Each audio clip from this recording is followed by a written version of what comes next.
ಈ ಕತೆ ನಿಮಗೆ ಗೊತ್ತಿರಬಹುದು. ಮಾತಾಡೋದ್ ಬೇಡ, ಅಲ್ಲಿಗೆ ಬಂದ್ಬಿಡ್ಲೇನಾ. ನೇರಳೆ ಹಣ್ಣನ್ನು ಮಂಗ ಮೊಸಳೆಗೆ ನೀಡಿದ್ದು, ಆ ಮೊಸಳೆ ಅದನ್ನು ಅದರ ಹೆಂಡತಿಗೆ ಕೊಟ್ಟಿದ್ದು. ಮೊಸಳೆಯ ಹೆಂಡತಿ ಮಂಗನ ಹೃದಯವನ್ನು ತಿನ್ನಬೇಕೆಂದು ಆಸೆ ಪಟ್ಟಿದ್ದು. ಗಂಡು ಮೊಸಳೆ ಮಂಗನಿಗೆ ಸುಳ್ಳು ಹೇಳಿ ಮಂಗನನ್ನು ನದಿಯ ಮಧ್ಯಕ್ಕೆ ತೆಗೆದುಕೊಂಡು ಹೋಗಿದ್ದು. ಆ ಮಂಗ ಹೃದಯವನ್ನು ಮರದಲ್ಲಿ ಇಟ್ಟಿದ್ದೇನೆಂದು ಸುಳ್ಳು ಹೇಳಿ ಅಪಾಯದಿಂದ ಪಾರಾಗಿದ್ದು. ನೆನಪಾಯ್ತಾ? ಇವತ್ತು ನಾನು ಮತ್ತು ನನ್ನ ಫ್ರೆಂಡ್ ವಿಟ್ಲದ ಕಡೆ ಹೊರಟೆವು. ಕಲೆಂಜಿಮಲೆ ಅಥವಾ ಬಕಾಸುರನ ಕಾಡಿನ ದಾರಿಯಲ್ಲಿ ಹೋಗುವಾಗ ನಮಗೆ ಕಂಡದ್ದು ಒಂದು ನೇರಳೆಯ ಮರ. ಅದರಲ್ಲಿ ಫುಲ್ಲು ನೇರಳೆ ಹಣ್ಣಾಗಿತ್ತು. ಇದರ ಸೈಂಟಿಫಿಕ್ ನೇಮ್ ಸಿಲಿಜಿಯಂ ಕುಮಿನಿ. ಇದನ್ನು ಇಂಗ್ಲಿಷ್ನಲ್ಲಿ ಇಂಡಿಯನ್ ಬ್ಲ್ಯಾಕ್ಬೆರಿ ಅಂತ ಕರೀತಾರೆ.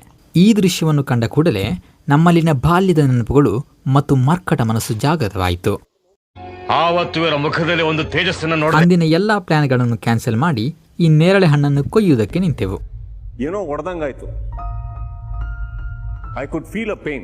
ದೊಡ್ಡ ಮರವಾದ್ದರಿಂದ ಮರ ಹತ್ತಲು ಪ್ರಯತ್ನ ಪಟ್ಟೆವು. ರಸ್ತೆಯ ಪಕ್ಕದಲ್ಲಿ ಇದ್ದ ಮರವಾದ್ದರಿಂದ ನೇರಳೆ ಹಣ್ಣುಗಳು ರಸ್ತೆಗೆ ಬಿದ್ದು ಅಪ್ಪಚ್ಚಿಯಾಗುತ್ತಿತ್ತು. ಕಲ್ಲು ಎಸೆಯಬೇಕಾದ್ರೆ ರಸ್ತೆಯಲ್ಲಿ ಬರುತ್ತಿದ್ದ ಕಾರು ವಾಹನಗಳು ನಮ್ಮನ್ನು ಎಚ್ಚರಿಸುತ್ತಿತ್ತು. ಹೀಗೆ ನಮಗೆ ಇಷ್ಟು ನೇರಳೆ ಹಣ್ಣು ಸಿಕ್ಕಿತ್ತು.